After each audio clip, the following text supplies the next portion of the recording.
Saya ngebayang nggak? Kalau itu anak saya, gitu. Kalau antum melakukan itu anak saya kejar antum ke lubang semut. Ke lubang semut antum, saya kejar sampai mati, saya kejar. Kalau anak saya, nah ini kan anak orang, tapi kan saya rasakan anak saya gitu. Bayangkan masa depannya, gitu. Bayangkan sampai robek bagian anusnya. Bayangkan jiwanya hancur gitu, kan diadap gitu. Maaf ya teman-teman, saya emosi banget karena saya nggak terima gitu, ngebayangin anak-anak itu kan masa depannya bagaimana, dan saya dapat dari dokter Inong itu kalau sudah dilakukan dia akan melakukan lagi. Dia akan jadi pelaku.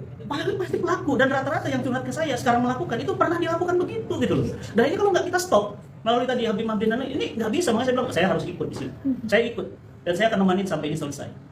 Itu mungkin dari saya sedikit tambahan kasus Sudirman kemarin dan kasus-kasus guru-guru kemarin kan ketangkep lagi, ada yang di Sumatera Barat saat di Padang saat yang ketangkep di musola guru kan gitu ya, sama siswa satu kamar mandi berdua gitu. Yang gitu-gitu kan ya apa ya, sekarang kalau nggak diangkat di media terus mau bagaimana gitu untuk menghentikan gitu. Dan kita berharap, kami siap kok, pesantren saya siap, pesantren saya mbak gratis, full free gratis dari Sabang sampai Merauke gratis gitu loh. Kita juga sering mudah ditemui kok untuk kajian, nggak pernah mentarif, nggak pernah minta diajarin begitu sama guru-guru kita. Ya, jadi ayolah kita stop lah begini, jangan dianggap normal, dibiasakan. Dan saya sedihnya juga para dai jangan diem dong yang beginian ya, harus berani dong, ngobrol lah, ini jangan jadi setan bisu gitu ya. Jadi saya ketika diminta sama Habib Maki siap, bukan karena saya apa-apa, karena saya merasa kalau anak saya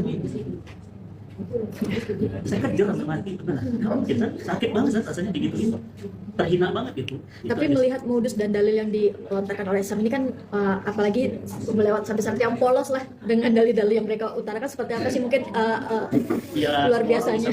Berdalil ya, tapi saya bukan dalil sih, itu dalil sih. Kalau itu nafsu berkedok dalil, menurut saya bukan dalil. Dalilnya nggak benar sih. Tadi yang Habib Maki sampaikan, mana mungkin? Ya Rob, Nabi kita Sallallahu Alaihi Wasallam dijaga wahyu loh, setiap perkataan perbuatannya bisa. Dan tadi saya terima video itu, Bim. Ketika saya baca video di grup kita, itu fitnah. Anda mulai agak jangan-jangan benar fitnah. Tapi Habib bilang, ini ada videonya, fitnah gimana? Nah, makin yakin kita gitu. Jadi stoplah ya, gini-gini udah berhentilah ya, bertobat, berobat. Ya, Ustadz Hendri banyak nambahin, Ustadz Hendri banyak untuk terapi pengobatan begini, untuk jalan keluar, keluarga, family gitu. Kita belajar dari keluarga yang sehat. Saya dari keluarga broken home, saya dari keluarga hancur, dan cukuplah saya merasakan di masa lalu saya gitu. Saya nggak mau banyak keluarga yang hancur. Itu aja sih kalau saya tambahan. Tapi Ustadz, sebelum akhirnya kasus ini